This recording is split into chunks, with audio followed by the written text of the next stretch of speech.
Hello, I'm Ravek Hunter, and we are Legends on Paper, an eclectic group of longtime gamers with a passion for Dungeons & Dragons. We're not voice actors, professional gamers, or paid performers. We are regular people just like you, except that we will probably make complete fools of ourselves as we attempt to have fun and entertain. If you enjoyed tonight's production, please follow us on Twitter and subscribe to our channels on Twitch and YouTube. To find out more about us, please visit www.legendsonpaper.com. And don't forget, most importantly, to tell all your friends. Thank you for joining us on this epic journey as Legends on Paper presents the greatest adventure.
We begin our story in the city of Lionsgate, grand capital of the Kingdom of Lyonesse.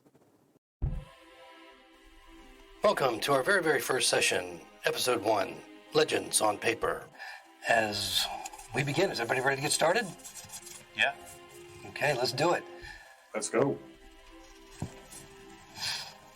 Lionsgate, grandest of all the cities of Lyonesse, grandest in the Western Kingdoms for that matter, and seat of power for King Praetor Eldareth and his Queen Penelope, a bloodline fated with a powerful destiny. But that's a story for another day. For today is the greatest of days, as the Tourney has come to Lyonesse. Crowds swell the streets of Lionsgate. One can hear the cheers from all parts within the walls and without. Arenas large and small play host to the greatest warriors from lands far and near, as they pit their strength against one another through various feats of strength, contests of skill, and brute dominance. Most come to prove their mastery of close combat. Others contend on horse with lance, while a few prefer weapons of range, but all come for the glory and the chance to rise to the top as a champion of the Tourneys.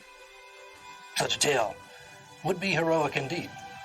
Yet our attention is drawn to a lesser regarded Tourneys, where apprentices, squires, and amateurs of every sort contend for trophies of their own and for no less glory than the famed knights and the grand events. These young warriors are the next generation of would-be legends, at least in their own minds, as youthfulness has the extraordinary effect of supplanting reason with dreams. A lean, yet vociferous man, wearing a ruffled white tunic under a rich burgundy overcoat stained with sweat, and a wide-brimmed hat that covers all but the ends of his thinning blonde hair, faces the crowd, while two combatants warily approach each other in the center of the arena. It's one of the larger arenas in Lionsgate, to host amateurs and squires who wish to test their mettle in front of crowds, waiting to see the famous knights from all over the Western Kingdoms competing in the Tourney's main events. It is spring, in the year 5515, according to the Sylvan calendar. The man smiles wide as he lifts his arm and take in the entire crowd. My name is Dorman Hoffman, ringmaster, officiant, and judge of the Sir Clydewell Arena. The masses cheer excitedly. They know this man. This may not be the Royal Colosseum, but I will entertain. He pauses and squints at the crowd expectantly. All goes quiet. There's a few chuckles. And then, as if on cue, hundreds of voices join his own. With ballads in blood, songs of pain, cries of regret again and again. For those who pay dearly for right and for might, there's no better place to see such a fight. Come one and come all to this gallant affair. The players may stumble, but I'll always have flair. The crowd laughs and cheers wildly, stomping their feet, the hundreds making the stand on the arena floor jump with the beat as Dorbin bows deeply with a flourish. Finally, he turns to the two warriors, still facing each other, sweat upon their brows, eyes wary and fearful, hands fidgeting at their sides. Neither would be mistaken for an experienced warrior. Let the battle begin, the ringmaster cries as he releases a white handkerchief into the air. Nim, Nihilus, roll for initiative.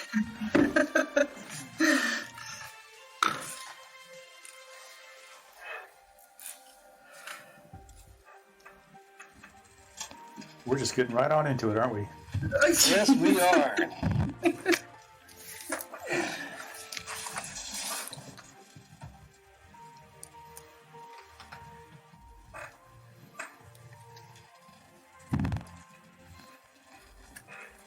Okay. What did you roll there, Nihilus? I got a dirty 20. Dirty 20. Nice. And Nim? 16. Nihilus, go ahead and describe your character. Tell everybody what they see. All right, so they're standing before the spectators in the crowd. He's standing tall and lean. You see a being that's not often seen in the Western Kingdoms here in Lyonesse. There are typically curious stares and sidelong glances, whispers around the crowd as the people take in the rare sight of the spectator below them. He wears a tall, slightly weathered, dark brown leather boots that are tightened with straps and buckles and worn over tan leggings that are cinched with leather belts. Holding several pouches, around his waist hangs a long blue piece of cloth that forms a skirt at his backside and is tied in the front. Draped across his torso, you see the same colored fabric that partially covers his chest and back in a sort of habit. Underneath the blue garb, you catch a glimpse of polished scale and leather armor, which hints that there might be more to him as a combatant. Strapped tightly across his chest slopes a brown leather bandolier adorned with small pouches and a modest leather pauldron atop his left shoulder that are engraved with the decorative symbols of his people and his culture. Over and behind the same shoulder, you see the top fletchings of many arrows sheathed tightly in an ornate leather quiver that is strapped at his back. He's also holding a magnificently beautiful wooden longbow that's expertly crafted from native trees to his home. Peeking over his right shoulder, there seem to be hilts of two thin twin blades. The metal pommels are glinting in the sunlight. Covering his wrists are leather bracers, strapped tightly with laces and buckles. Perhaps milling around the crowds, you see people that are dressed in similar outfits, especially with the swell of the populace to come see the participants in the fabled tourneys. However, the most obvious aspect that sets this man apart from any of the other spectators, participants, or passersby is his inherently distinct racial traits. His bare arms are rich light blue skin tone. They're decorated with ornately tattooed images of two deities that some might recognize at a glance. His right arm is covered with an artistic depiction of a powerful being, half man and half sea creature, rising from the storm-thrashed waves and wielding a mighty trident. On his left arm stands a beautiful woman rising from the water. Her face is covered in a veil, and her hair is cascading down to form the very water in which she emerges. One is a powerful image of chaos, the other is calm and serene. However, it's not only his blue-hued skin that sets him apart, but his tall and lean stature carries him nearly a head taller than most of the others around. Atop his broad shoulders sits a distinctly elongated head with large almond-shaped eyes and sharp, beautiful facial features, even for a man. He has long black hair that falls down around his shoulders and his back. He stands tall and proud before his opponent, his striking aqua-colored eyes taking her in, judging eyes that appear to be sizing her up and determining her quality. His face is stern and unmoving while he looks her up and down for a brief moment, and then raises his eyebrow as a smile curves up the side of his lips. Wow, we definitely rolled a nat 20 on that perception check. Gotta make it good. Yeah. All right. Nim, describe your character, please. Okay, Nim has pointy ears and a slender build typical of a sylvan elf. She's taller than most. She has a mane of ginger hair, the color of crackling fire, and violet eyes, startling against her pale, translucent skin. She wears boots, leather pants, and chainmail. In her right hand, she holds a long sword, a little too big and unwieldy for her frame. You'll actually need to see her fight to see if she can actually even wield it properly. On her arm, she sports a tattoo of a wolf, crudely drawn, even childlike. As to her age, if you take a guess, it's probably mid-adult. But you don't know, she's an elf. Yes. Nice description. Nihilus, you came on top of the turn order. How are you going to start Come, blue off? boy. All right, he's gonna look at his opponent. He's just gonna bow and say, "Kaisho and well met, Sylvan. I mean, you do no disrespect, but attorney's attorney, and I'm here to participate. So let's have at it." And he's going to, I guess, as he would do, run back. He's got a movement of 30, so back towards the obstacles behind him, and try to get a little bit of cover. Okay. Which obstacle do you want to run behind? What do you guys want to just move the character over? On the screen, probably the one to his left. Okay. Other side. Other way. Just like straight. Yeah, perfect. Okay. Taking a little bit of cover behind that barrel. Yep. And Okay. he is going to. Yeah, I guess he's just going to take a shot at her with his longbow. All right. Take your best shot. Killer.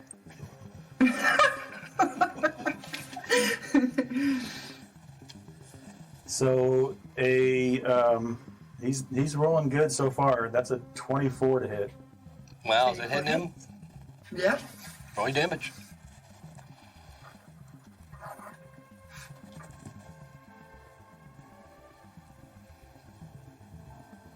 Wow. I'm sorry, Kim. He's starting strong. So that was an 8 on his D8. Plus 3 is an 11. Okay. Wow. Pretty solid shot. Also, I'm sorry. On top of that, he's also able to focus his ire a little bit, and in his mind mark his target, and he's with favored foe. He's going to get an extra 4 damage. So what is that total? 15? For a total of 15? Nim's unconscious. Wow, so quick. So with one shot, as Nihilus goes a tactical retreat back behind the barrels to gain some cover, sending his arrow deep through Nim's breast, she goes down, blood just splattering out over her armor and onto the ground. The crowd, silent at the sudden display of such violence, suddenly erupts in great cheers for the Atlantean, who just felled his opponent with one strike. Dorbin seems a little bit taken aback. He looks at the crowd, he looks at you, he looks at her, clearly surprised, wasn't expecting that the combat would end so quickly.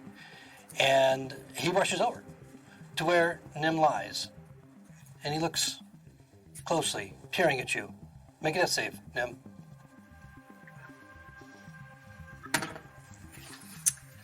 17.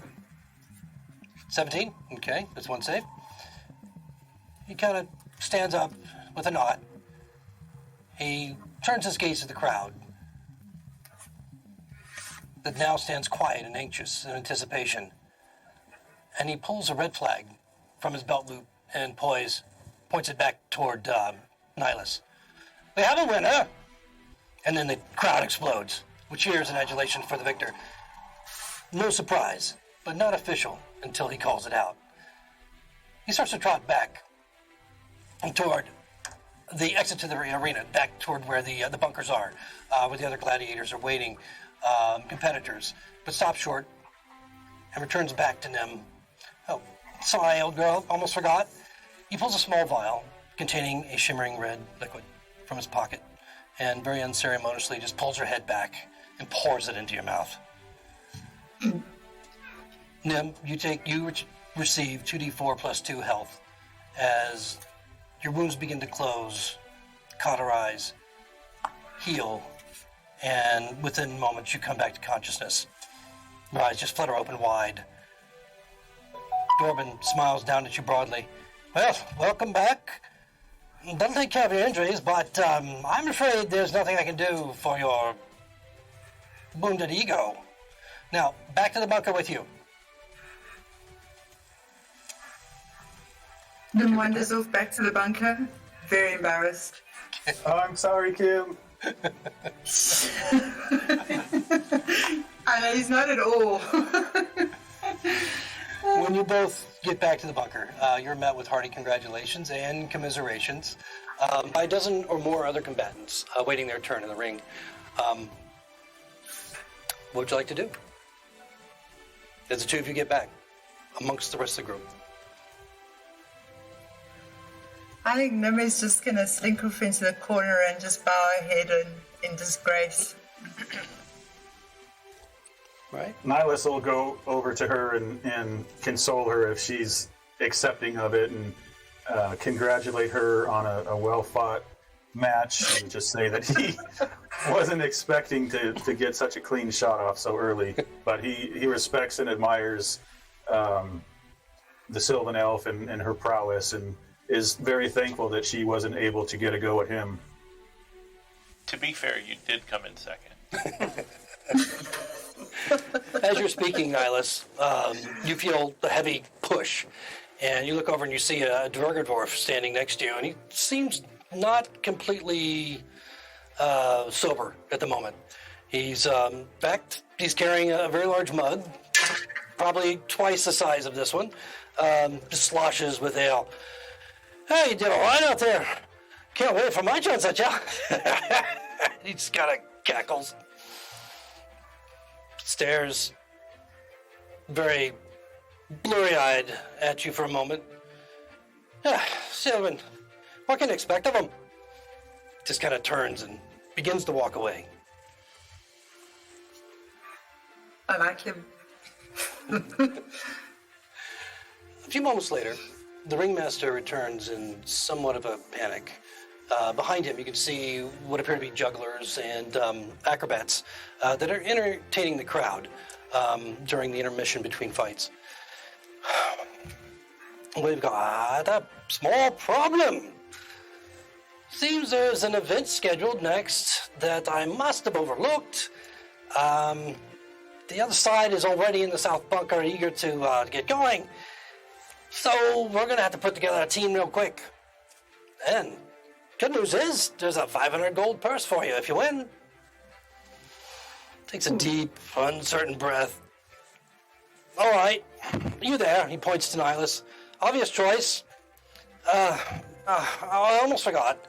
And he tosses you a small silver medallion looks like it's on a leather thong. There's writing on the medallion.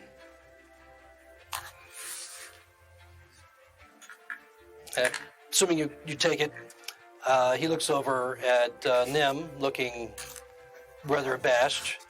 And you, why not? You know, another chance that you get, maybe you can redeem yourself. What do you think? I'm in. Good, girl. You Sylvan are always so...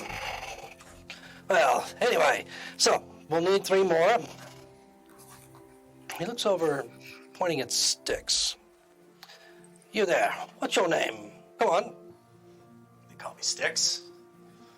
500 gold purse sounds good to me. You can go ahead and describe your character if you like. Before you all stands a human, about average height, with dark shaggy hair and sharp facial features. His skin is a little sun-deprived, and he has a frail stature, but he doesn't look ill or incapable in any way. He's hunched down slightly, not from a deformity or anything like that, but because he appears like he's going to pounce and spring forward at any moment. His gaze is constantly darting around the room, as if he's taken everything in but can't decide where to fix his gaze. Or perhaps he just can't decide who he can trust. He's wearing dark leather armor, with a long black hooded cloak. On the chest of his armor is an emblem of a dog running over flames and sword blades. He has various pouches, a rapier on his left hip, a short sword on his right.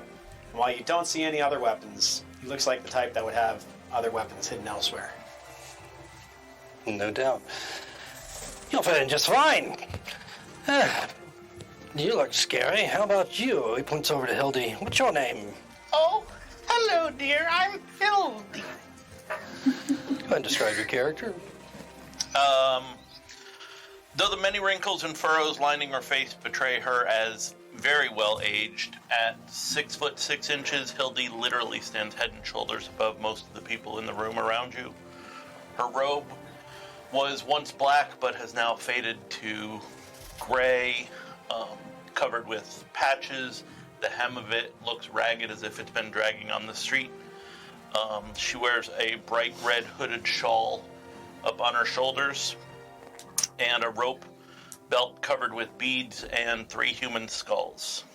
She does walk with a tall staff topped with antlers, and even though she leans on the staff, she seems pretty sure-footed even without it, and there is a short sword at her hip. She constantly darts her eyes around the room, but it seems more observational than a nervous energy. Perhaps the weirdest thing about her, though, is that she seems to exude a slight green luminescence that trails behind her as she walks forward to shake his hand.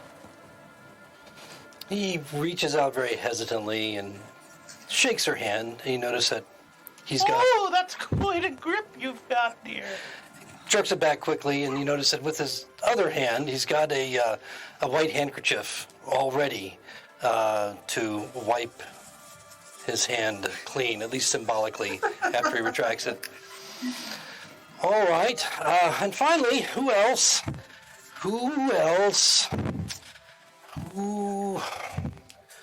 All right. Gesturing over to Jolo. What do you call yourself? I am Jolo the Enlightened.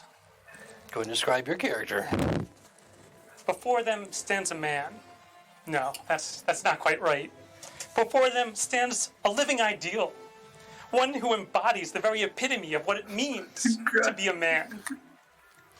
Although quite young, perhaps in his late teens or early 20s, this platonic example of masculinity already possesses the total package. His rugged good looks, his soft, silky mustache, and his long, luxurious brown hair command attention. But his piercing green eyes don't make direct contact with anyone. Instead, they look past his new companions, as if his attention is simply too much for any of them to endure. His radiant beauty is bolstered by the scent of lavender, with tasteful notes of sandalwood, while his lithe form is accentuated by his long flowing clothes of white linen and gold. Although not all of his clothes are long and flowing, his cloak certainly is such, but his pants are incongruously tight at the crotch. He looks ready and eager to speak, as if ready to impart great wisdom onto this world. Interestingly, no one seems to be mentioning the issue with his pants. That's good news. Okay.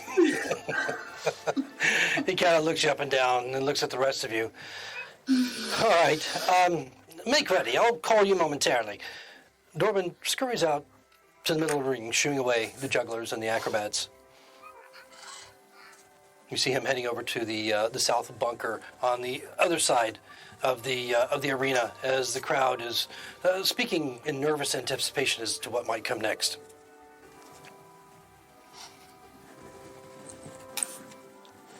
You can hardly wait to see what comes next. Mm-hmm. So, before long, he returns back to the center of the ring and seems to be more nervous than he was previously. And you can tell by his mannerisms, just passively, that he's fidgeting a bit, and his voice is not quite as strong and confident as it was earlier when he was playing off the crowd and knew. I thought he knew, at least at the time, exactly what he had, going on with Nim and Nihilus. perhaps shaken by that, perhaps shaken by the fact that he had made a terrible mistake in not preparing for the second team to go up against whatever is waiting for you in the south bunker, he addresses the crowd. My lords and ladies, a truly special event do we have for your eager eyes. Hailing from the Isles of Gades comes a decorated Sylvan gladiator prepared to dazzle you with his brilliant agility and jaw-dropping displays with his blade.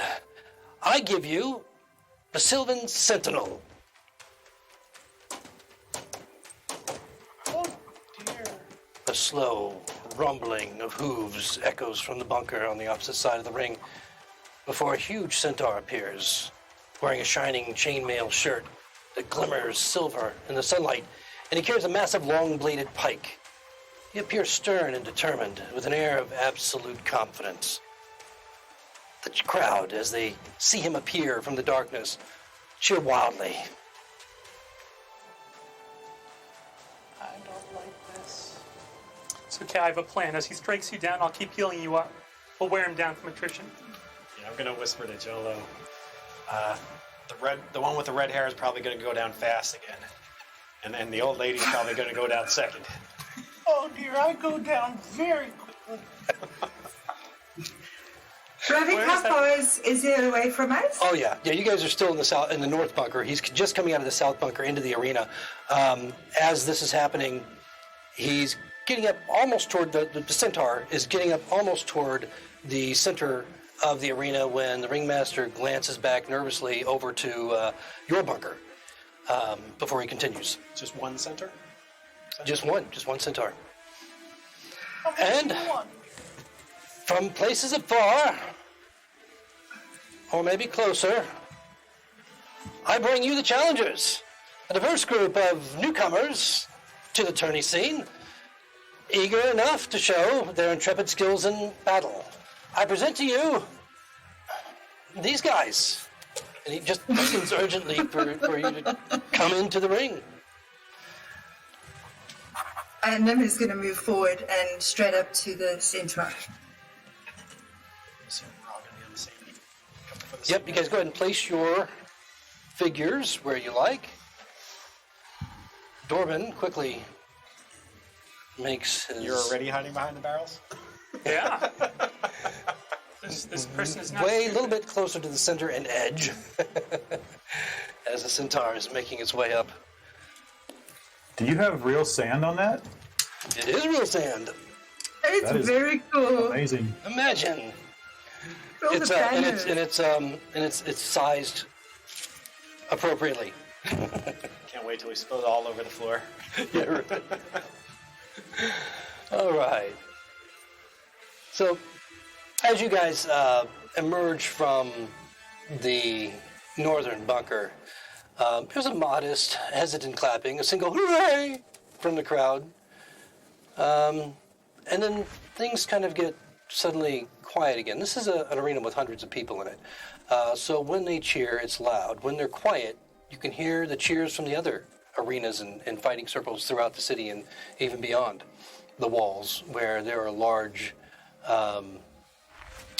fighting circles, pits, and of course the Colosseum itself is not far away.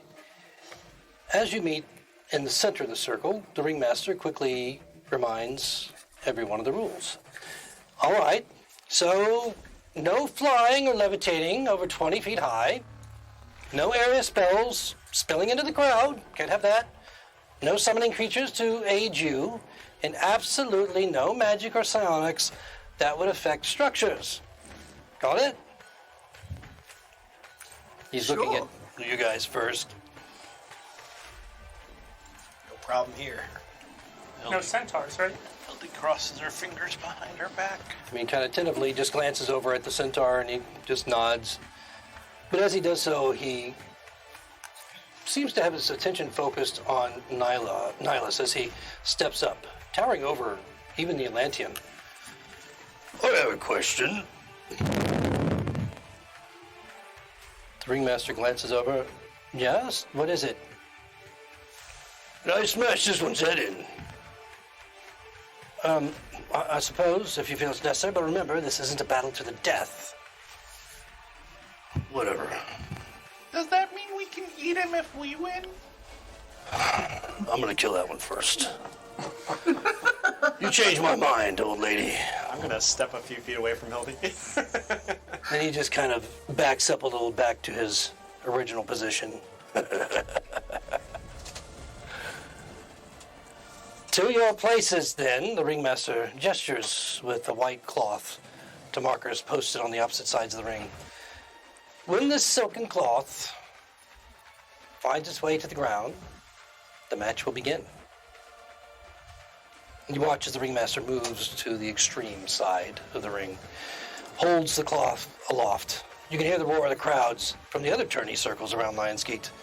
While here, the crowd is silent, holding its breath. Then the silk is falling once again, almost as if in slow motion. Roll initiative. Nice. Oh, even better. Not a nat 20. You could say I'm a natural, or might die, either way. Okay. Anybody over 20? We're first level characters. 24? Anybody over 15? 24. 24? You Got roll a natural 20 plus over 5. here. Okay, all right. All right, 20. I don't know why it's not above me. Sticks. Yeah, I know. No, he did. I said it wasn't a nat 20. No, sorry, it's plus 3, not plus 5. That's fine. Okay, 22. 22, sorry. All right. Getting too anxious. Character. Okay, anybody over 15? I got 18. Okay, Nihilus. Shoot, I don't want to go first. Okay, anybody over 10? 14. Okay, then we have Hildy.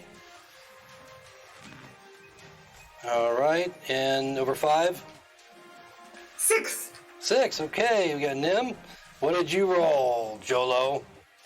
I got a natural 20, I told you. Oh, you did? Oh, sorry, I didn't hear you. Natural we- 20. So that actually puts you at the very top, if you rolled a natural 20.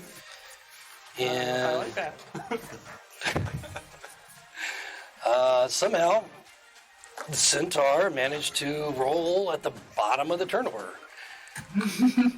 So, just to remind everybody, we are using critical hits and critical fails. If you roll a 20 or you roll a 1 on an attack, then you're going to roll a 30-sided dice, and we're going to see what happens.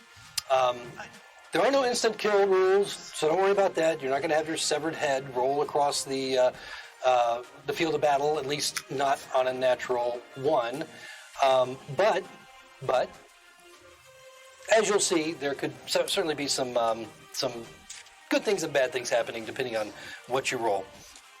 So, top of the turn order, Jolo, you see the very eagerly awaiting centaur glancing at you, not taking you very seriously at the moment. It doesn't seem as he seems more than focusing his ire on Hildy. Well, I'd hate to distract him from this, but I'm looking at him, I'm thinking, he said he was going to bash someone's brain in, so that means he's probably not a nice guy. Kind of low charisma. I'm going to move just enough so I can get within 30 feet of him. Let's see. Where am I here? 5, 10, 15, 20, 25. 30. Does that put you in range? 5, 10, 15, 20, 20. Yep. Okay, and what are you going to do? So since he has such low charisma, I'm hoping, maybe you want to give me a hint? I'm going to cast Bane on him in the hopes of just destroying him before anything even starts. Okay, and you're rolling with a DC, or I'm rolling with a DC what? Charisma 13 is what I have. Ooh. Seems to have failed. So that gives him 1d4 negative against his attacks and saves, correct? That is correct. Okay. And now everybody else will rush to protect me since I'm in the open, of course.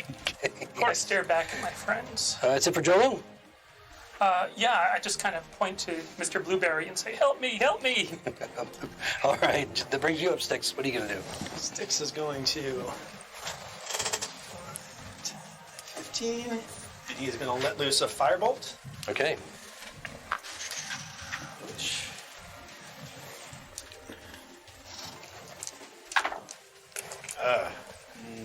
9. I'll use luck point. Yeah, you'll need it. 14. 14 does manage to hit. All right. Sticks and stones will break his bones, right? So 4 points of damage. Okay, so the firebolt manages to impact his upper chest. You see him kind of growl as he gets hit by it. The silver chain armor just kind of lighting up, infused with the fire for a moment before it cools down, and you can see the scorch mark left by it. But he seems quite all right. Anything else, Sticks? Look at his dagger and go, don't worry, your turn's next. And then I'll look to Jolo and go, don't worry, I got a plan, and I'll stand right behind him. That brings up Nihilus, the Atlantean. What are you doing? He's about, 50 feet from Nim and I? It looks like 30 feet from Jolo, so that is going to be right around 45, 50 feet, yep. Okay, Nihilus is going to stride forward with his long, lean legs about 20 feet. Okay. As he's walking, he's going to unhook a length of rope that's tied to the side of his backpack. It's got a grappling hook hanging from it. And he's going to swing the grappling hook around and try to lasso against the centaur's legs with the grappling hook. Okay, so you're attempting a grapple maneuver. From range, yeah, sure. Okay. So go ahead and roll. This is not a strength contest at this point, as you don't have him grappled. You basically have to hit him with your grappling hook. So go ahead and make your attempt. Now, are you proficient with a grappling hook? I doubt it. Okay. How do you get that? I don't know. So basically, you're using it as an improvised weapon, except you're trying to grapple, correct? Or at least like tie him up a little bit, you know? Okay, got it. Yep, so make your attack without your proficiency. He is an AT-AT, and I'm in my A-wing, and I rolled a 16. You managed to do so. All right, so that's gonna...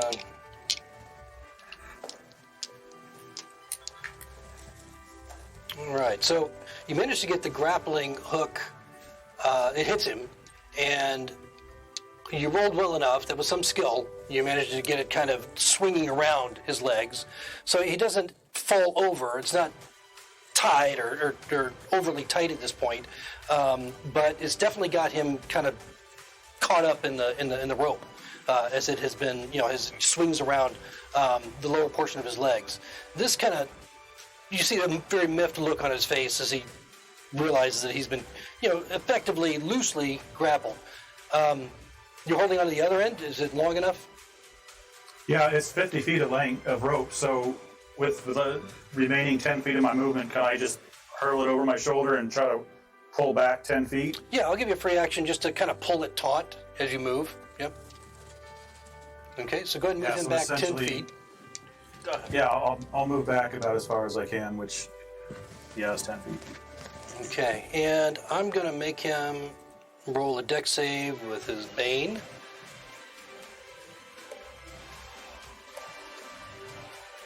Wow. So, Nihilus is having some luck tonight as he goes shuffling backwards, holding the rope, pulling it tight.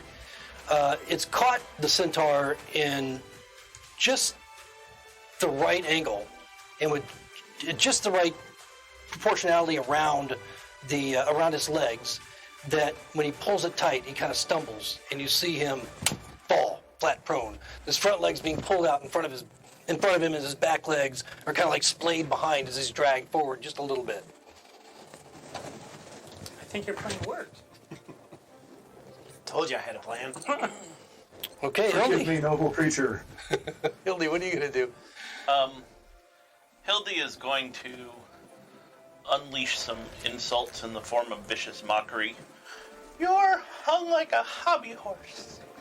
Okay. So that'll be intelligence versus 12. Wow, he fails. Nice. He's going to take 3 psychic, Okay. and his next attack roll will be a disadvantage. I'm then going to take my move rate and get behind these barrels because I don't like the idea of being out there with a pissed off centaur.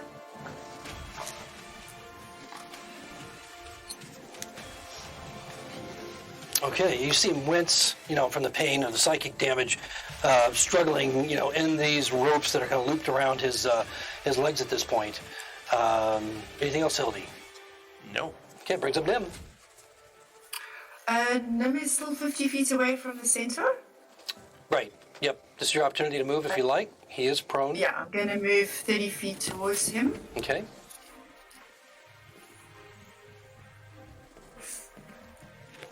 And then I'm going to say, Tosh, fellow Sylvan, I'm Nivelea Tathlon of Avalon City in the Sylvan Kingdom, and I'm going to pull out my javelin and throw it at him.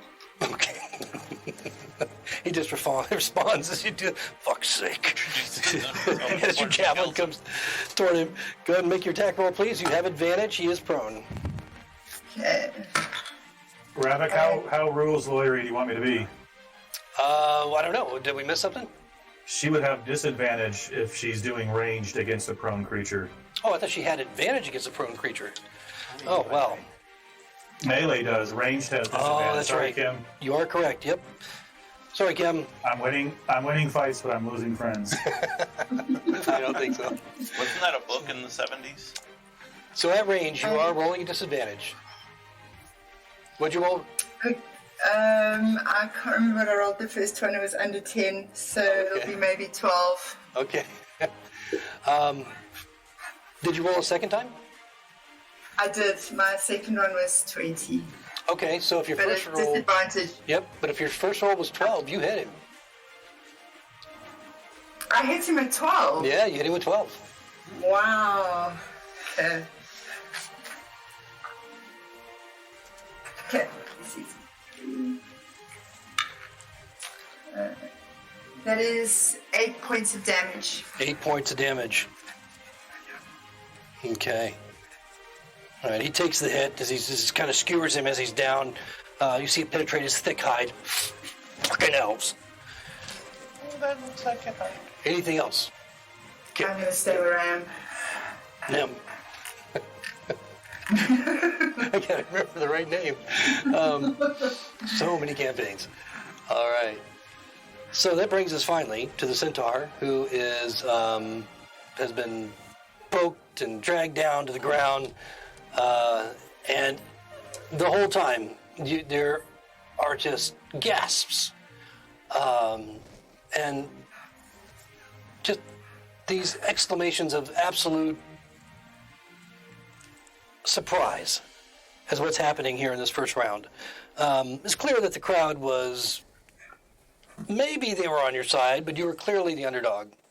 Now you're getting a few applause. You're getting a few hoorays. You're getting, the crowd is kind of coming alive for your group. But Nihilus is holding the other end of a rope that's attached to a centaur. It's quite large. This centaur is going to attempt to get up and attempt to jerk Nihilus toward him. So that's going to be a strength contest. Roll your athletics. This isn't a save, right? This is just athletics. Yeah, just athletics. Okay. 11. Okay. The sensational strength of this creature is not lost on you as you are jerked backwards. You can free action let the rope go, or you can hold on to it. What are you going to do? Well, how far am I getting jerked? Just to the ground? I mean, he can't. Well, right now he you can't just know hold you're me being 50 jerked feet. by this huge creature that's getting up, using half its movement to get up, and it has successfully, it's pulling. So you can either hold on and get dragged toward it, or let it go. He'll hold on. Why not? Okay, make a dex save.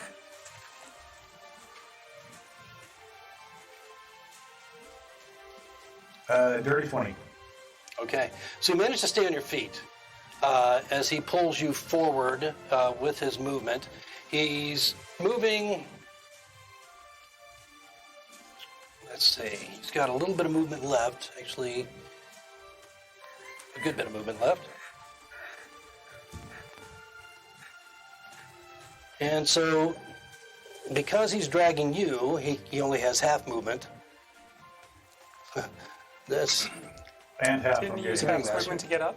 So, Yep. So he's down to a quarter. Yeah. Yep.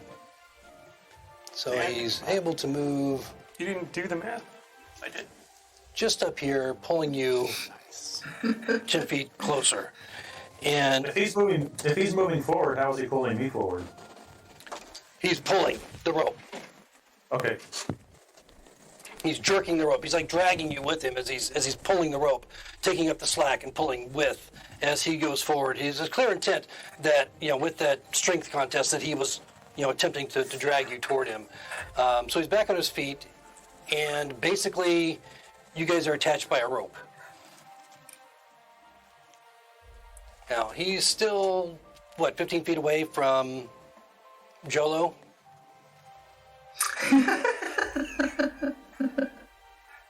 Why are you laughing? What are you doing right now? Are you crying or? So he's unable to reach you, and he's used his actions, used his movement, so he's got nothing left to do at this point. So we're going to go to the top of the round with Jolo, with this thing bearing down on you. I mean, he's coming toward in your general specific direction. I think there were two other people he wanted to kill more than me, but that's fine. I'm already protecting this guy over here. I've been kind of watching the crowd, making sure that they see all the great stuff I'm doing, but I've been listening to the centaur. He's saying some naughty words, which offend my ears, so I'm going to cast Toll the Dead on him. Okay. And since he's already been injured, this is going to be a massive 1d12. I can feel it.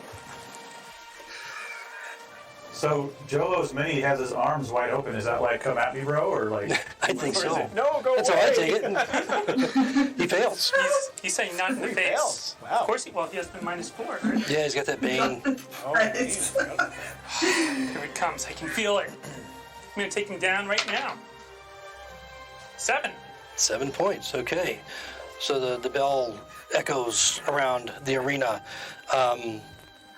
You hear the crowd kind of react with a whoa as this massive reverberation of a bell sounds throughout, and you see the centaur just clutching his head in pain, still holding onto the rope.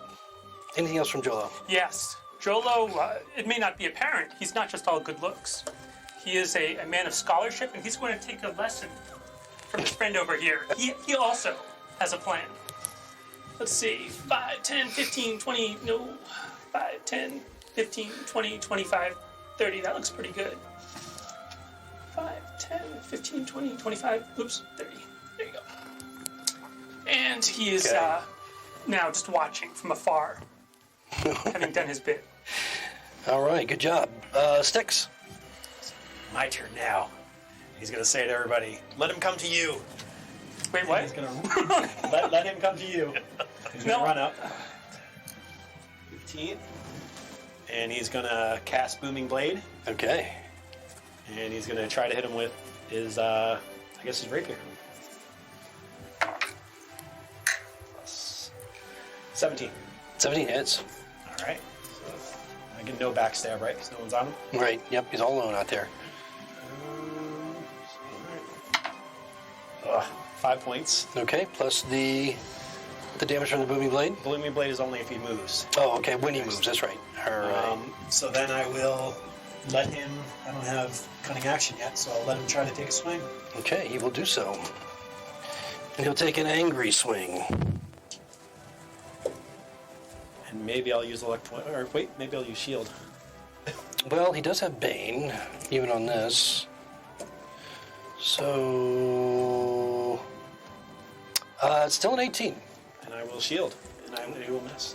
Okay, so an 18 will miss with your AC, which is 15. Okay. It's actually 14. 14? Yeah, that was right. Okay. All right, but it still does it. All right, so you're good there. Nihilus. All right, so realizing that he probably, by the grace of Pontus, got lucky on that first shot, that he's no competition in strength against this, so he's going to drop the rope, and he's going to retreat back 30 feet and take a shot with his longbow. Okay. So just 30 feet back towards those crates. 25 right here. Unless you want more. Perfect. Great. 24 to hit. That hits. 10 plus. He's going to use his second occasion a favored foe, so a total of 12 piercing damage. Okay. With the impact of the arrow, he stumbles a bit. That drives deep into his flank. You watch as he bleeds out, begins to bleed, rather profusely from the wound, as if you might have hit an artery or something. He's definitely looks a little bit paler for the moment as he takes that strike. Anything else from Nihilus? That's it. He's just going to give a slight bow in respect to him from behind the cover of those crates. Okay. All right, Hildy. Hildy's gonna stay where she is behind the barrels, but she's gonna whisper a jaunty little tune. Oh, a horse is a horse, of course, of course. Dissonant whispers. Okay. Wisdom save at 12. Yep. Nat 1. Ooh, net 1. Yeah, Nat 1. Yeah. You're on fire tonight, Ravek. I hope you keep it up. I don't think I've rolled above 10, so it's crazy. This is great. Good by me. Yeah. Nice. So he's gonna take 12 points psychic, Okay. and he has to move as far away from me as he can. The Okay. moment he moves, takes another 6. Yeah. So as the pain, excruciating, overwhelming, you can see it on his face. You see the sweat. Actually, he sweats blood from just you see with the veins just exploding, on his face, bulging wildly from the pain that's happening inside his head. Stumbles a bit in an attempt to flee, forced to flee because of the spell, and then as he does so, maybe part of it's tripping over the rope that's still loosely around his legs. He drops the rope as he goes splayed forward once again, but tilts over to the side. And you see the massive body of the horse part, of course, just kind of skids through the sand. But the upper portion, the sylvan portion, with the arms, just kind of goes limp. And he watches his head thud very heavily against the sandy ground, tossing up a bit of it into the air to kind of a pinkish, sandy mist. The crowd is quiet as the ringmaster rushes forward, gazing down at the centaur, his eyes big as saucers. I can't believe it. He pulls out a red flag, and he points it toward the centaur. The crowd begins to cheer wildly. Look, they're cheering.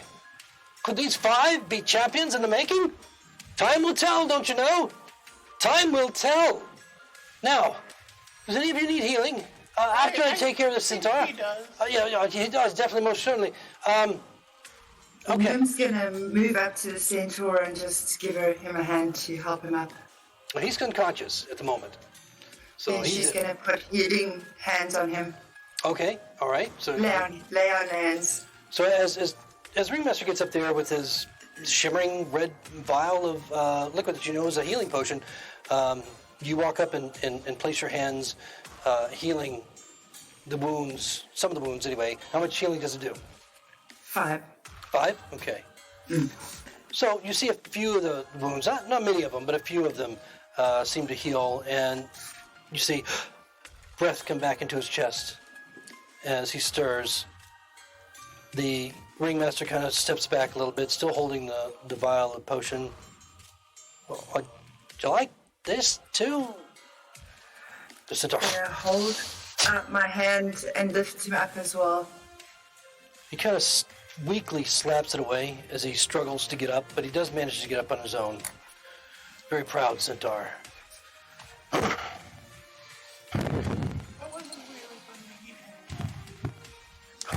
gonna bash his brains in, apparently. You see Snoop's look at his dagger and go, another one down. Another step closer. And just barely, although he says it, the crowd is still going crazy and is very loud in the arena. But passively, Nim, you can hear him. You did well, sister. And he just slowly starts to plod back toward the southern bunker. Congratulations! Drinks! Drinks, please! Gold. Where's our gold? That's more important than the gold. I'm sure you all want to meet these new heroes at the taverns later, no doubt. But for now, we've got more championships to bring you. Well, championships at an amateur level. But hey, that was pretty exciting. And he kind of just gestures for you to go back to the southern bunker, the northern bunker. Where we came from. Heading to the northern bunker. As you all gather in the bunker, you have a moment to relax and just kind of look around. You see, there are, again, dozens of other combatants here. Some, you've had a chance to chat with while you're waiting. You haven't been here very long. And the time that you have been here, you've been very, very busy. But the dwarf, the one fellow, he's chosen as one of the next combatants. You see him kind of sauntering out, not exactly in complete control of the direction that he's going in. As he stumbles onto the battlefield, he's facing what appear to be a trio of armored humans. And the battle gets underway after some words from the ringmaster himself, of course. As you sit there, awaiting the next event, we're going to take a short break. And when we come back, we will see what's in store next for our brave adventurers.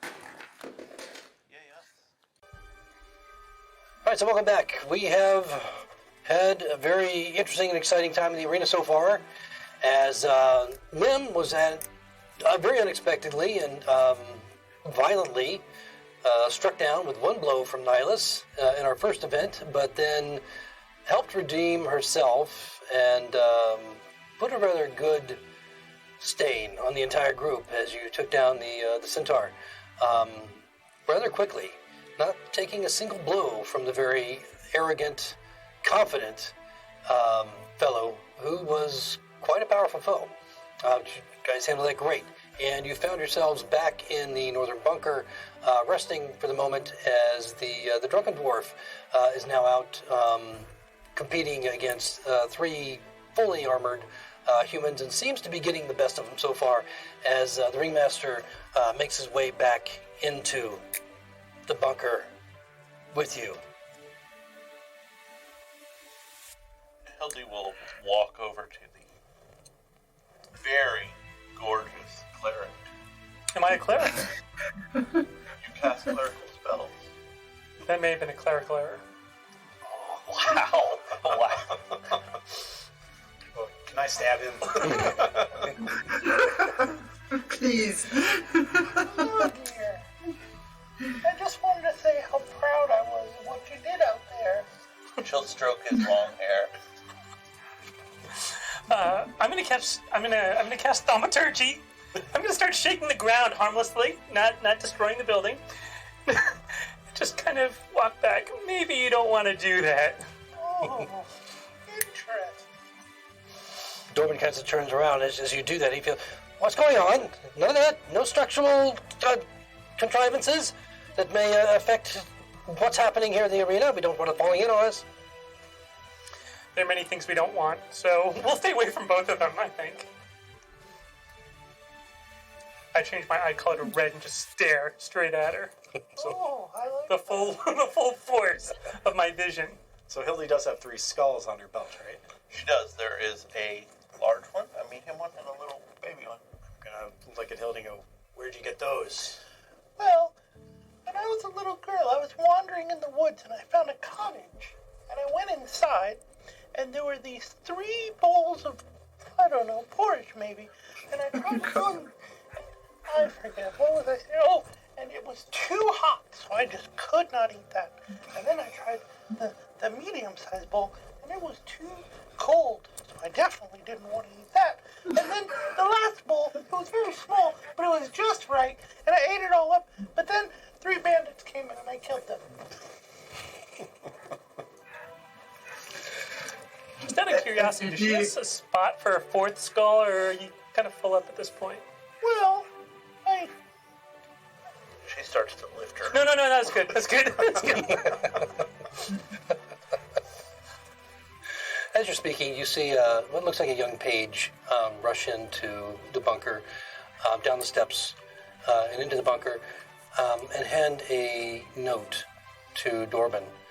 Dorbin seems annoyed at the distraction as he's watching the battle unfold closely, and awaiting the next introduction of the next team once this one is completed out, and just kind of nonchalantly, hardly giving it any importance at all, unrolls the small scroll and takes a glance down to it, and then takes another glance down to it as he almost breaks his neck with a double take, looking back at the scroll as he opens it up.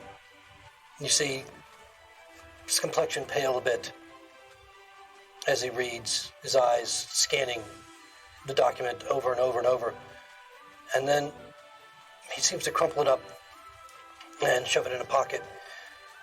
Slowly he turns and looks over at you. About that reward, why don't we take care of that now? I've got, it's 500 gold, I think, that we discussed. And obviously we don't keep it around here, so why don't you come down with me to the break room, where we will dispense with that, and we need to hurry so that I can, get back up here to get ready for the next event that'll be taking place very soon. Dwarf, he seems to be, you see there's at least one human down now, another one's like crawling through the sand, and he's got his foot on top of him, and he's swinging at the third. Won't be long. So please follow me quickly. And he starts to head down toward a wooden stairway. Can I do an insight check to see if he might be a little shifty there? Yeah, I was absolutely. going to ask, is his nervous energy is pronounced? I want to know, did I see which pocket he put the note in? You did. 18. He seems extraordinarily nervous. You don't get I was going to ask, what did the note say? Oh, you're asking Dorbin. Yeah. It's nothing. Things happen all the time. It's inconveniences and unexpected happenings and so forth. We've kind of like what happened with you earlier. I didn't have a team ready. I had to put a team together, and the Centaur. I fully expected him to just totally destroy you, but he didn't. And you did a great job, and the crowd just went wild. It's wonderful. But I've got another challenge that I've got to deal with, and so please, let's hurry. Let's get your gold underway, and get you rested for your next match. Perhaps we'll put you in a team like you were before. You did so well. We can get you in a team, and I'll see what I can match up for you later in the day. Okay? I'll insight that. Okay. Natural one. And that one. It seems perfectly believable. I mean, he's definitely nervous. It's clear, but he's, I went from eyeing his pocket to just nodding and going. So do you guys follow him? Yeah. Nim's going to keep looking at his pocket and do a sideways glance at Styx and then move forward. A sideways glance. Would I know what that means? Roll perception. Oh, definitely got that one. 18 plus 20. Yeah, you see her eyes, a meaningful pause on Dorbin's, the area of his clothing where the pocket is, and then as it shifts back over to you, you're pretty sure that, she wants you to make an effort to take it. I will make an attempt. Okay, sleight of hand. Nice. 17. Okay, so as nervous as he is, as he's going down the stairway, you behind him, kind of jostle him a bit perhaps, or just very slyly you pull at the edge of the crumpled paper that's just at the end of his pocket as he quickly put it back in there, and it's in your hand. I will pass it back to Nim. Okay. So pretty much have a marching order at this point, with Dorban going down first, and then Styx, and then Nim, and then the rest of you following down behind. I'll be behind Jolo. Okay. I don't know if I like the sound of that. Very quickly, the stair ends like 10 feet. It's not a very long stairway, 10 feet down, and it ends at a door. And he doesn't pull keys or anything. He just simply grabs the latch, slowly, almost cautiously begins to open it. Now, at this point, he doesn't go in. He's opening it for you to go in. What do we see in there? Looks like a dim room. There is some light cascading from toward the top of the room, as if there's windows, but they're kind of out of sight. Just based on where you were in the arena, there was kind of sunken a little bit, but not completely in the ground. But this room going down, you must be sunken a little bit under the earth. But it does seem like there's some filtered light, maybe some either a natural light source, probably a window or something inside. And it seems rather dusty and hazy. There also seems to be the flicker of a candle that you can see beyond Dorban, the edge of a table, a small table, and then next to the table there's a chair, and you can see the ruffled edges of pants that rise up above long socks that lead down to shoes that are highly polished, buckles on them, and looks like, just from that, it looks like it's probably a very heavyset man or large person, man, woman, who knows, with a humanoid that's sitting in the chair, but you can't see any of their features, but they seem to be sitting in a casual way. So Nim's right behind me? Yes. So I will go. Ladies first. Oh, thank you, dear. But I'm back here behind the little one. Oh, you meant the walk elf. straight past everybody and go into the room. Hildy will then push past everybody and follow Nim in. Thank you, dear. You're very polite. Does everybody follow inside? Sure. Okay. Yeah, Nihilus will bring up the rear, being cautious and keeping a steady eye about. Okay. My hand is going to be resting on my hilt, though. Wasn't he Now, this nice being the to last hear? one, as you walk through the door, Dorban you catch his eye. It doesn't seem intentional, but as you just kind of incidentally catch his eye, he just kind of gives you this look and then slowly closes the door. Can I stick my heel back to keep it from closing all the way? Yeah. Can I just look to Nim and say, why don't you see what that note from your friend says? Oh, well, Once the door's shut. Or The almost door's not shut. as you guys have entered the room, you can now fully see the individual. There are indeed dirty windows that are at the top, that filter, at the top of the room, very narrow, that filter some of the light in from the outside. You can see shadows moving outside them. You can't really see anything clearly beyond. The dirt just obscures everything. And they're barred as well. There's a single candle that illuminates the chamber. Aside from that sits on that small table, and you see more fully the chair occupied by this very obese man, wearing fine tailored clothing with decorative frills and filigree. His head is shaved bald over dark eyebrows. He has a passive smile as he sits there patiently watching you all enter. He's probably in his 60s, but his weight has kind of stretched his skin a little bit, and he's thrumming his fingers just casually on the table itself. He doesn't seem to be carrying any obvious weapons, nothing in his hands. You don't see a sword, from his from his belt or anything like that, where he's sitting.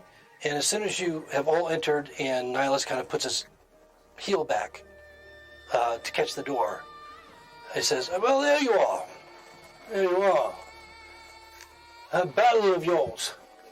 It was a bit like watching geese fuck. Have you ever seen birds procreate? I've seen ducks. I'm not really asking. It's a fucking mess.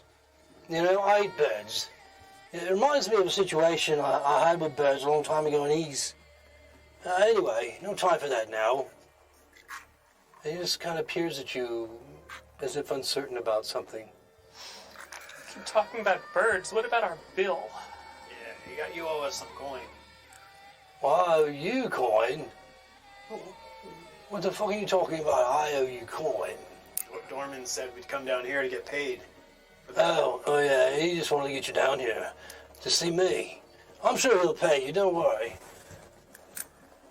While he's talking, can Nim just turn her back on him and quickly take a look at the note? She does have dark vision, so she should be able to see it. Yes. And you don't even need dark vision. It's not dark in here. I mean, it's dim, but it's not dark. Yes. And as you uncrumple the note,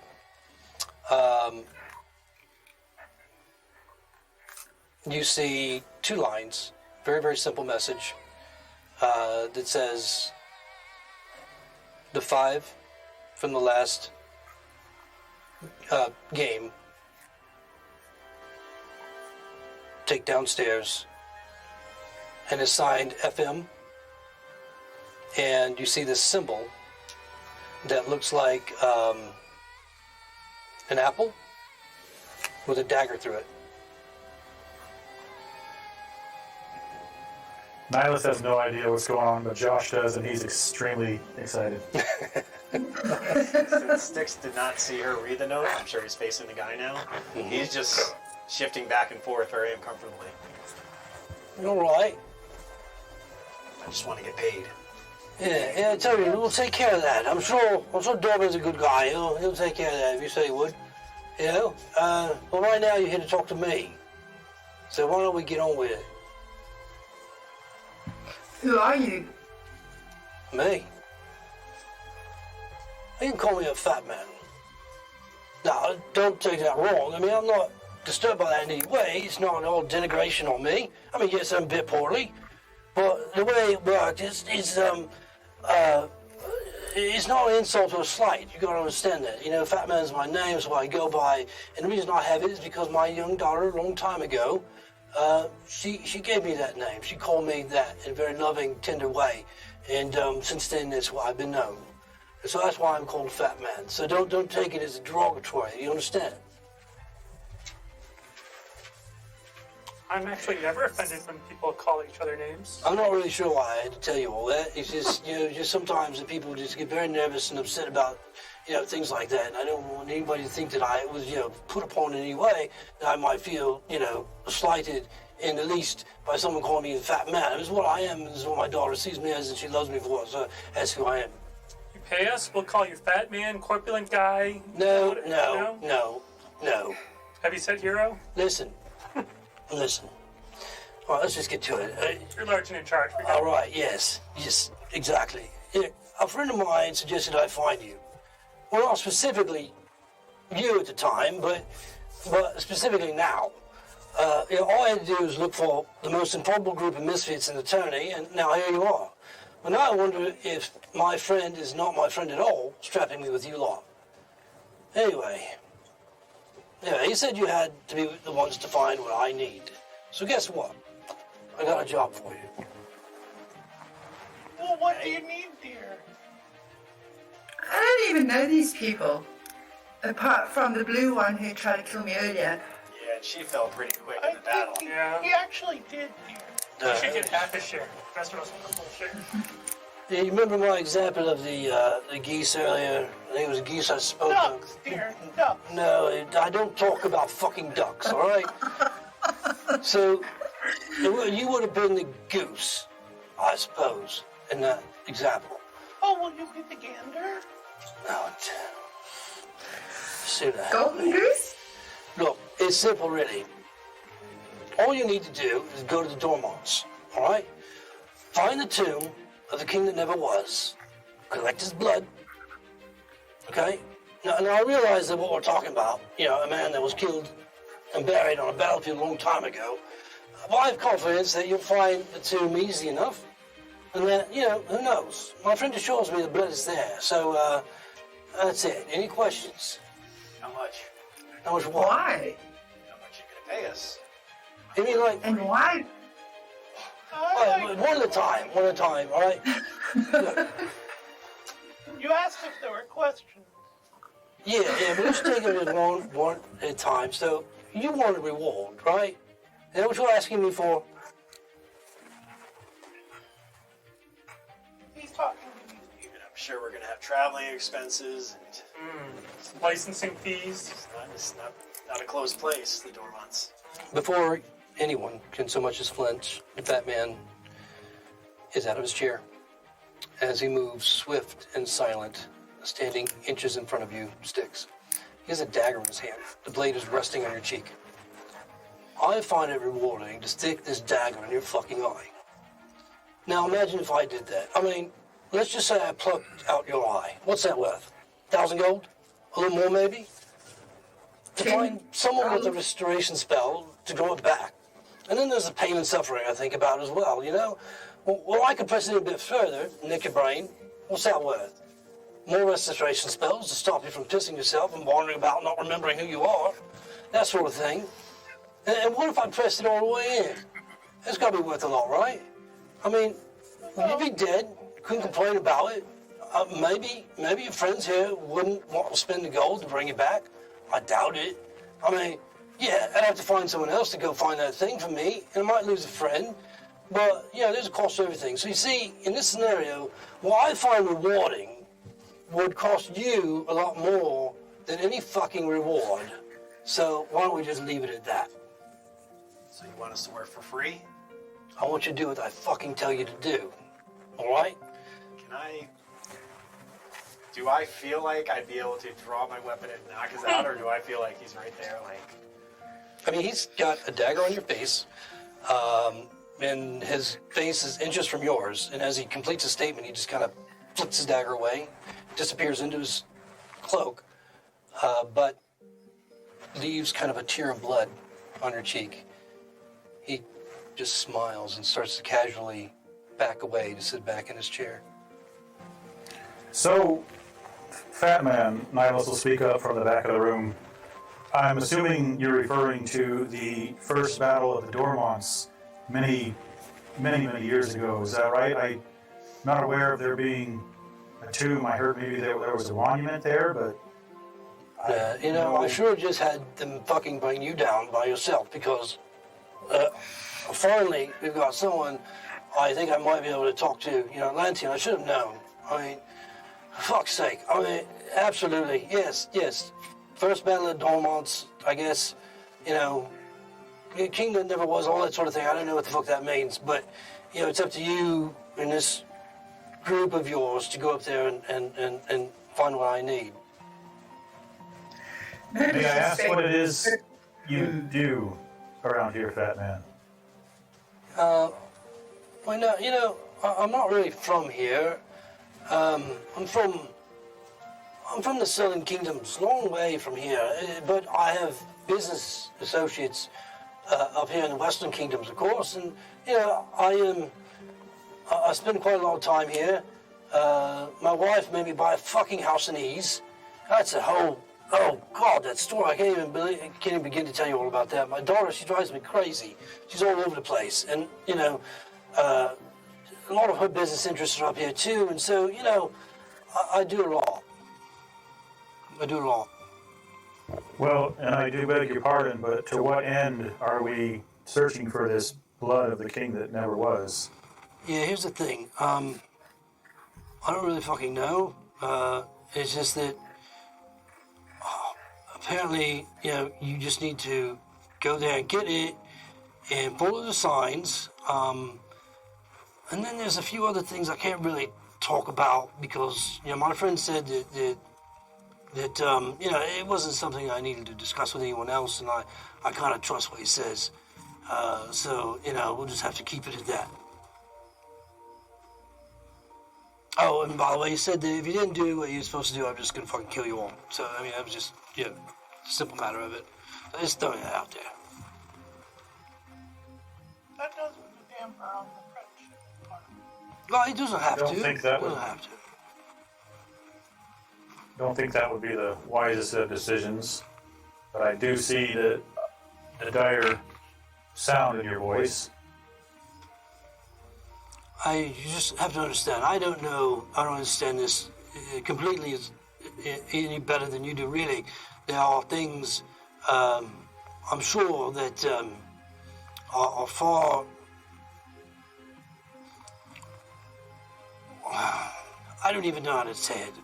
It's just my friend is someone who knows about things like this, and I trust him. I think he knows what he's doing. If he tells me that something needs to be done, I believe him, and I do what I can to get it done for him. Especially since he doesn't ask very fucking often. I'm waiting to do that. This friend of yours, does he know a lot, many things? What the fuck does that mean? Yeah, you said- know many things. Oh, I thought you was a small said one. this- You said that this friend of yours knows much more. Yeah, I'm sure much more than what he's telling me. But I don't press him. I don't give him a hard time. Ask a lot of fucking questions. I just help him out. I don't suppose I I can. wonder if there's a chance we could meet this friend of yours if the job is completed. Yeah, probably no, but I don't know. Probably not. He asked me to deal with you. If he wanted to deal with you, he'd come his fucking self.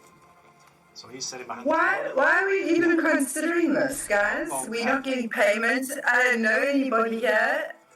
We've just been abducted, pretty much. Oh, it's because he said he was going to kill us, dear. I was not intimidated by that show over there. Not in the slightest. I'm gonna draw my sword and start stepping back towards the door. And say, I'm gonna pull my sword as well. and I'm gonna say, I've been threatened before, and I've worked for guys like you. Your intimidations don't scare me. Oh, yeah. It scared me, dear. Cudgel, yeah. You think he's scary, eh? I know Cudgel. It doesn't work for me. Guys like that don't work for me. They die for me. They don't work for me. And when everybody else hears Cudgel, they're gonna see Styx react. Yeah, I know about all of you. I know where you're from. I know your names. I know what you're doing here, at least as well as you do. Well, for the most part, he kind of looks over at Hildy, see this quizzical look on his face. Well, it's something you need to do. If you follow it to its fruition, guaranteed there'll be something for you at the end. But you got to do it on faith. It's the thing. You got to do it because you want to do it, and you believe that you're doing something right. I may not have the most pristine reputation in the world at all things, but one thing people know about me is that my word is bond. What I tell you is true. You leave here on your own. You do this thing I need you to do. And it'll be rewarding for you in its own way. If you don't, you won't survive the night. Sorry.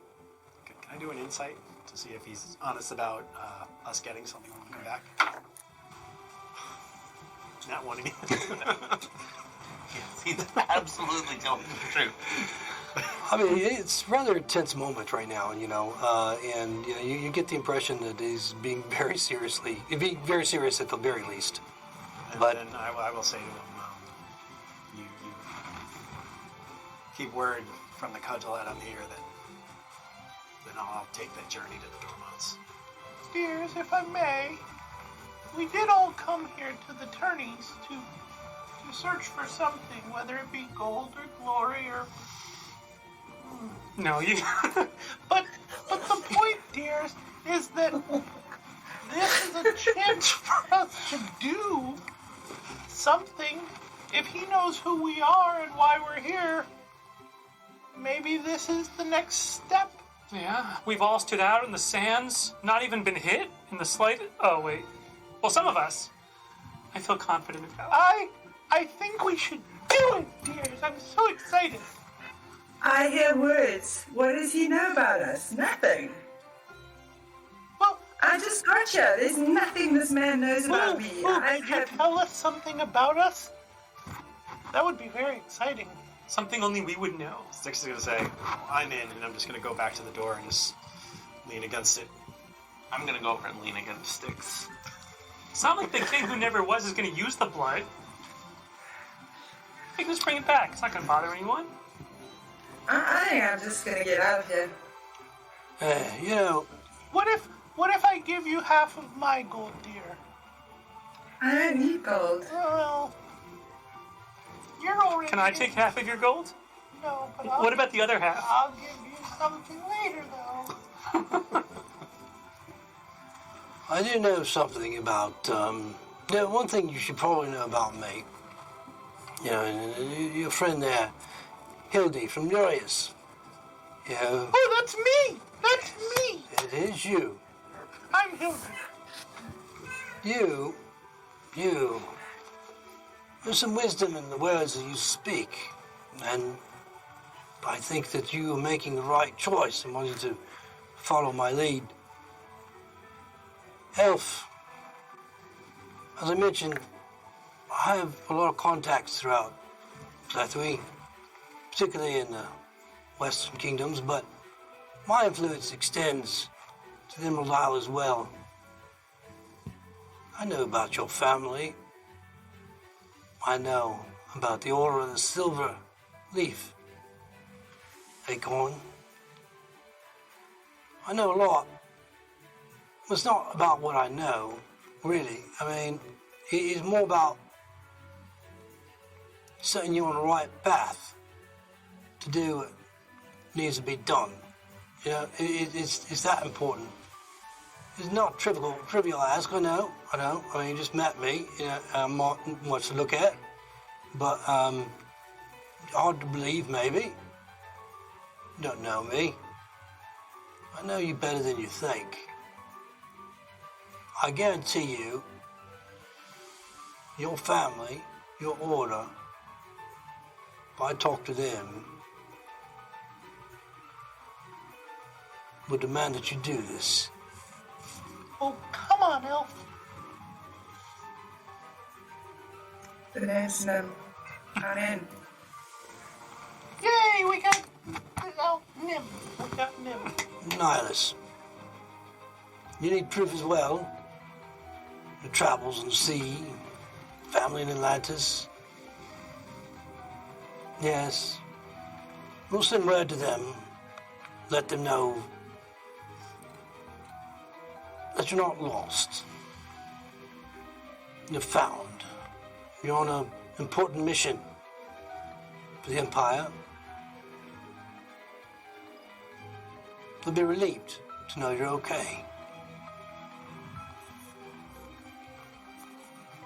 What say you? If the words you speak were true enough to sway Nimalea here, then it seems you do have indeed some knowledge about us. So to that end, I'll do what I must. It's just you now, dear.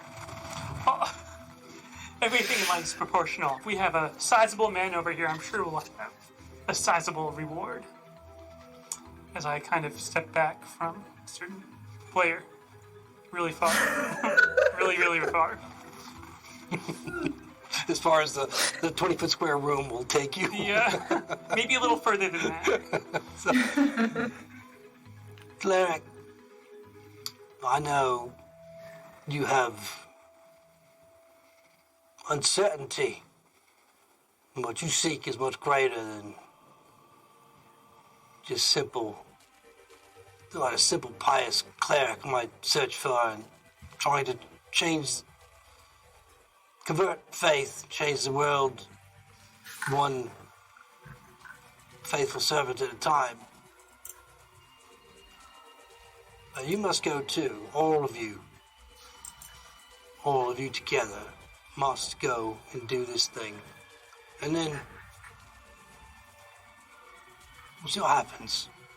Don't seek me out afterwards, just go do what must be done. You follow the signs afterwards. I'll find you. You'll be contacted. Like he can hide. At that point, he's kind of speaking to the group again about finding you after you accomplish this for him. I guess if we have the blood, he's going to have to find us. Anything we should Directions. Anything we should know about Directions. Well, I look like a fucking tour guide. I don't know. You know, all I know is you got to go to Dormont's. I can get us there in a way. Yeah, Thank you, Nihilus. What do you want me to tell you? I mean, if he died 100 years ago or 1,000 years ago, I don't fucking know. Yeah, it must have been in the Battle of the Dormont's, the first one. You know, as we, Atlantean friend brought up moments ago. Now you make me fucking think about it. It's what, 300 years ago, right? So, you know, I have to figure it out. I don't know. If I knew, I'd go do it myself, get it over with. But for some reason, some harebrained fucking reason, it has to be you. The Dormont's are a big area, right? Yeah. You know, What you know about the Dormont's? I mean, historically, anybody in the Western Kingdoms would know that it's basically a massive field of rolling hills and plateaus surrounded by trees, and there are copses of trees within it. But that was the site of the first Battle of the Dormont's 300 years previously, which was basically a civil war in Lyonesse that took place. And it was for the rightful... is between the Dormont's and Monmouths as to who would rule Lyonesse, who was a rightful king. It turns out that Dormont's lost. Their entire house was obliterated. None of them survived. And the Monmouths went on. Sadly, they did not survive either after time, and the line of the heraldic line passed to the Eldrith bloodline, whom are the royalty today. do we have any knowledge of any tales of it being haunted or anything like that? Or speculation? Yeah, you might have heard some rumors here and there. You know, it is basically a massive graveyard, and roll of history. 18. You've heard things like that, you know, that maybe it's haunted, maybe it's cursed, you know, that the dead rise on some certain occasions, you know, solstices or full moons or whatever. Whether or not any of that's to believe, you don't know. So how long do you want us to walk around these miles of hills if we don't find anything? I don't know. You know, you've just got to find it, and you know, look, as long as it takes. Imagine if you, you know, if fuck, just go see what you can find, and How much blood do you need? well, whatever is there to take, I guess. You know, I mean, I don't think we need a fucking barrel of it, but you know, just the guy's been dead 300 years. I mean, how much blood can there be, right? Probably So- not as much as in a duck. Hey, just go with the fucking ducks. A vial? Water spoonful? I have a vial here. I don't think we need a lot of blood. All right, I doubt there's that much blood. And if whatever it is, it must be preserved in some way to last so long. I imagine it's not, you know, a carafe of blood or anything. Just bring whatever you can find. Who would fill a carafe with blood? Oh, fuck's sake. All right, look. Vampire might. So you only need the blood. Whatever else we find, we can keep. I don't care. You take whatever you want, you know? Desecrate the thing for all I care, you know? Oh, Clark over there might not like it, but that's between you and him. But, yeah, whatever. I just need you to find the blood. I don't even know you need to give it to me, you know, after you find it. But, I'll find you. Someone will find you. If you have it. Once you have it. Yeah. Well, yeah. I can get us there, group, and I'm certainly up for the task. I'm sure that Neve will help guide us and show us the signs that we need. I nominate the archer for leader of the group. Let's not be so hasty. Let's find this Dorman guy and get our gold. He's dead. There's just one thing I can help you Oh, with. I'm hard of hearing, dear. I Yes, can help you Batman. with one thing. All right, he pulls out a what seems to be a gleaming yellow crystal, and he kind of flips it toward Nihilus. Make an X save. Can I try to intercept it and Actually- catch it before? Not a save. Make a acrobatics. Talking to me or them? Try to interrupt. I think they all want to intercept it. Everybody wants to intercept. I mean, I'm staying away from this thing. That seems pretty well tossed, so that it's going to be, this, the way it's angled. And moving fairly quickly. Go ahead and make an acrobatics or athletics to catch it. I got 18. Yeah. 18? Okay.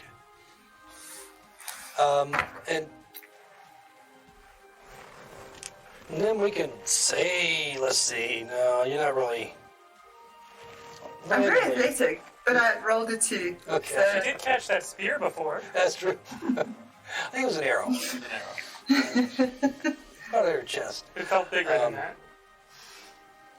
Yeah, well, so you catch it. It's a small, about the size of a quarter. You know, it's a coin, and yeah, it's yellow. You can see, you know, as you catch it and you look at it, you can see that it's just like gleams, a luminescent light from within. It's a healing gem. I'm sure you can figure it out.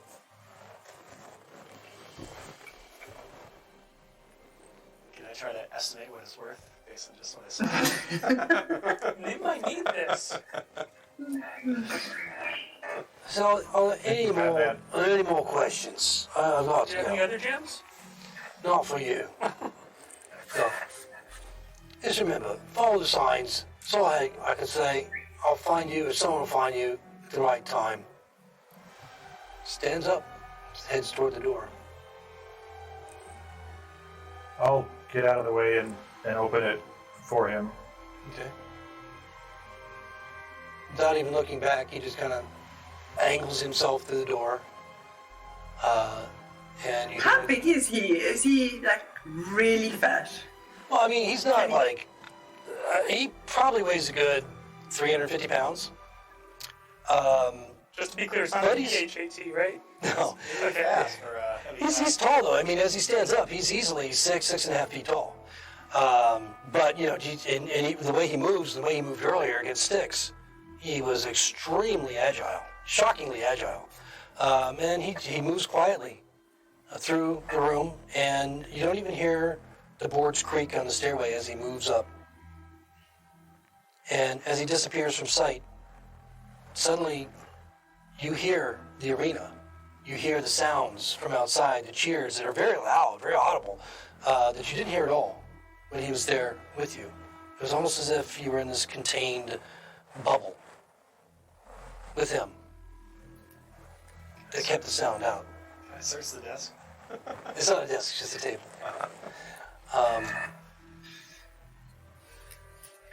Yeah, so as he disappears from sight, you're left alone within this small chamber. I don't trust this guy. Well, that was terribly exciting.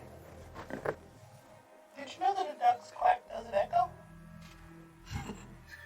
If you bring a duck to a mountain and you smack it really hard and it quacks, There will be no echo. What kind of person brings a duck to a mountain? All right, let's get back to that. Nihilus will, I'll tuck the healing gem into the little pouch on my bandolier. I'll come up to Nim and just ask her if what he said was true about her family and her past, if he spoke the truth.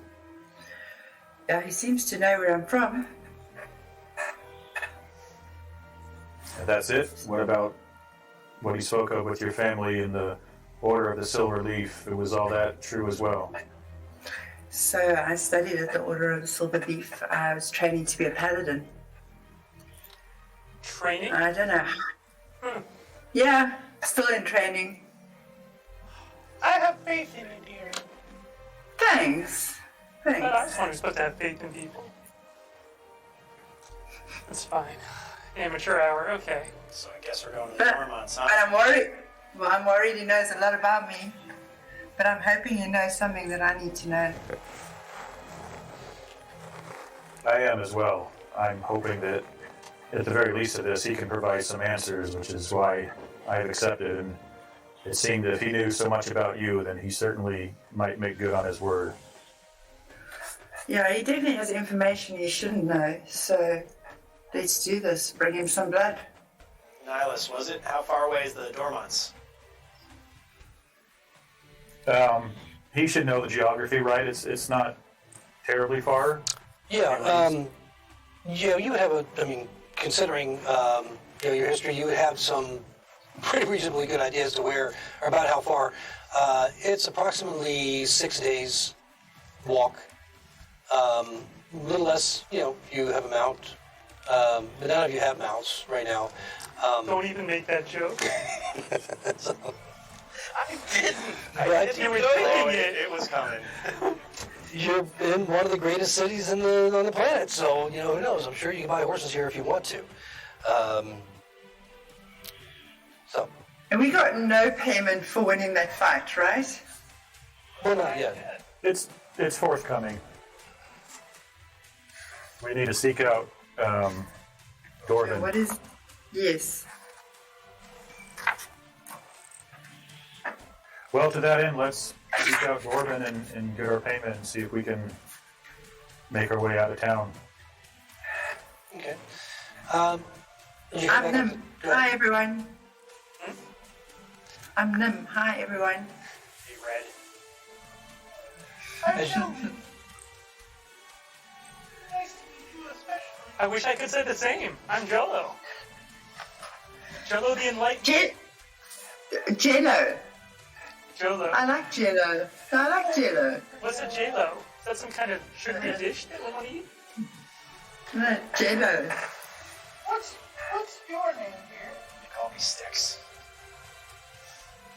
As in bundle of? As in I poke people with my sticks. Oh, That didn't seem that effective when that guy was talking to you. Let's hold it back. Apparently. I wanted to see where things were going. How'd that work out for you? and he called Still you alive. Dias. Yes, Kaisho, well met. My name is Nihilus Araville of House Aramath. You can call me Nihilus if that's easier. That's very formal. We're going to be friends. That is my I'll name. just call you Nihilus. Hildy, do you know you're kind of glowing? I'm sorry. I'll turn it off. It's freaking me out. Is that better? I think it's actually worse. I don't want you sneaking up on me, so I'm just gonna throw the light command right at you, tap you on the shoulder, and all of a sudden you're glowing again. Except much, much brighter at this point. Hildy, you realize that this glow that's emanating from you now, from the place that he touched you, is illuminating the entire room. Dear, And it's red, it's bright red. There's no sneaking up. I'm traveling with idiots. Warning, warning. we're new to knowing one another. So I'll be gentle when I explain. You should never again cast a spell on me without asking first. You might not wake up. Oh, that'd be preferable, actually. I'll take the light off. I'll be magnanimous, but I'm gonna have a plan and walk behind him. You and your plans. I'm traveling with morons. Okay. Well, as you head back up the stairway, the stairs creaking loudly as you move up the 10-foot flight of stairs to the top. The dwarf is clearly completed his battle some time ago. He looks very satisfied drinking his ale, surrounded by some of the other combatants as he regales them with a replay as to everything that happened. There's another activity going on in the arena now, as there are two centaurs battling. Not one that you battled earlier, but two other ones. They seem smaller somehow, not quite as monstrous as the one that you guys had to deal with earlier. But Dorman's there, and he's got a bag in his hand. He's like, sorry about that, but, you know, I didn't have much choice. So, but here you go. This is your bag of... He looks at you, Styx, and kind of just sidesteps you and hands the bag to Nihilus. To Jello, you say? Thank you, Dorvin. Can you tell us who that man was that called himself the Fat Man, why he elicited such a response from you? He's very influential, very powerful. He knows the royal family very well, apparently. He's here from time to time, but I don't know him, just know of him. And, you know, when he sends a summons, I feel like, you know, I probably need to pretty much fall in line and do what's necessary. I was hoping it wasn't going to kill you all because it'd be a hell of a mess, and, you know, it just would be a lot of questions to answer, but you survived. You're all back here again, and will you be joining us for more battles today? Can I take an inside check on him to see if he's actually scared? Sure. 5. 5, yeah. I mean, he's definitely jittery, nervous, but it's hard to tell if he's scared. Thank you, Dorvin, but I believe we've been set on another path that unfortunately takes us away from Lion's Gate for the moment. Passively, he definitely looks relieved as he just kind of nods his head and, well, don't spend it all in one tavern, but enjoy your stay. I'm sure if any of the audience that saw your tremendous takedown of Julius, the centaur, they'll be willing to buy all the drinks that you want all night for this crew if you're staying anywhere near the arena. Would you tell me, Dorvin, this silver medallion that you handed me earlier, does this have any significance? Well, I mean, did you read the writing on the medallion? It says right there, I won a battle at the Tourney. Gosh, read it! Just right. It's like the little Front. And, the trophy they give everybody. no, just a medallion. So, it's just. Somebody who loves me went to Lion's Gate. All I got was this medallion. Looking at it, it says, I won a battle at the Tourney. That's it. It's a silver medallion. It's probably worth about 50 gold, just in its silver content. It looks like it's pretty flat and not very heavy. Probably didn't. They spared a lot of expense when they went to creating these, apparently. Looking around, does it seem like there are a bunch of people wearing these? The dwarf has one. Not me. Not me. The dwarf has one. A couple other people do. Yeah. Then looks at it enviously. We'll find a bronze one for you. Don't worry about it. Styx is gonna walk up to Nihilus and be like, "How much did we get? Make sure it's all there. Make sure it didn't shortchange us." I don't believe he's in the business of shortchanging at such a prestigious event. You never know. He pushed us off to the Fat Man. I don't believe he had much of a choice in that. And he's just gonna be standing near Nihilus, like waiting anxiously. Once we make our way into town, I'll divvy up the winnings from the last match. Okay. And I'll still stay right by Nihilus.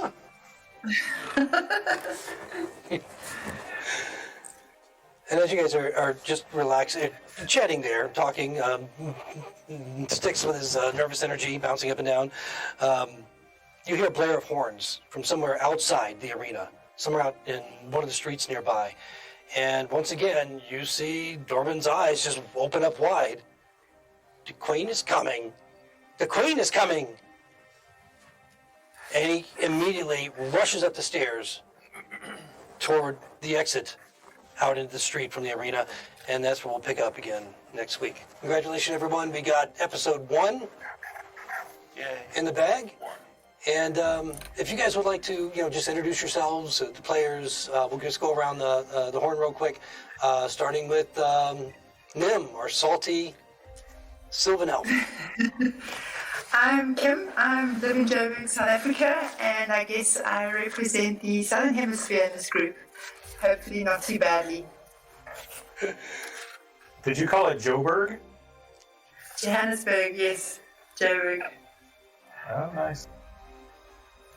And then we have Nihilus. Yeah, I am Josh. I am in San Diego, California, and I'm, remoting in, enjoying my second campaign with Ravek, and I know we'll be in for a good time. Thanks, Josh. Sticks. DJ, I'm playing Sticks. I am a designer in Florida. Jolo. My name's actually Adam. I do play Jolo, and as it happens, I'm going to be moving to this seat over there next time. And Mike. Hi, I'm Mike. Really? I also live here in fabulous sunny South Florida, except it's winter right now. We're all freezing our tuckuses off. They've all played with Ravek before. I have not, so I'm the new guy. Well, we're going to pop that cherry soon. Well, we have tonight. We popped that cherry for sure. You don't want to say that around Hilton. That's right. Gotta watch that. Did I say that chair? I meant that one. California? No, Johannesburg. Coming all the way to South Africa, yeah. I'm Ravek Hunter, longtime DM, been playing for 35 plus years now. I hope we have succeeded in entertaining you on this first very, very nerve-wracking and nervous session of ours that we've been preparing for, and hope to drag you with us, having a lot of fun. Thank you so much for tuning in, and we hope you join us again for episode number 2 next week, 8 p.m. Eastern Time. Thank you.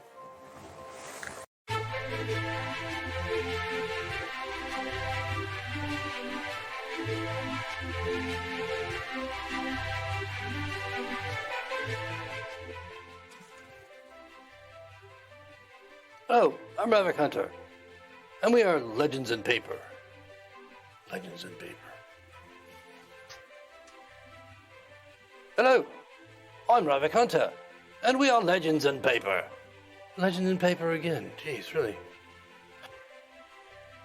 Hello, I'm Ravek Hunter, and we are Legends on Paper. Hello, we are Legends in Paper. And I am Ravek Hunter. Bonjour. We are Legends on Paper. And I am Ravek the Hunter. Hello. I am Ravek Hunter. And we are Legends on the Paper. Hello. I'm Ravek Hunter. And we are Legends on Paper. Hello, I am the Ravek Hunter, and we are the Legends on Paper. Hello, I am the Ravek Hunter, and we are the Legends on the Paper.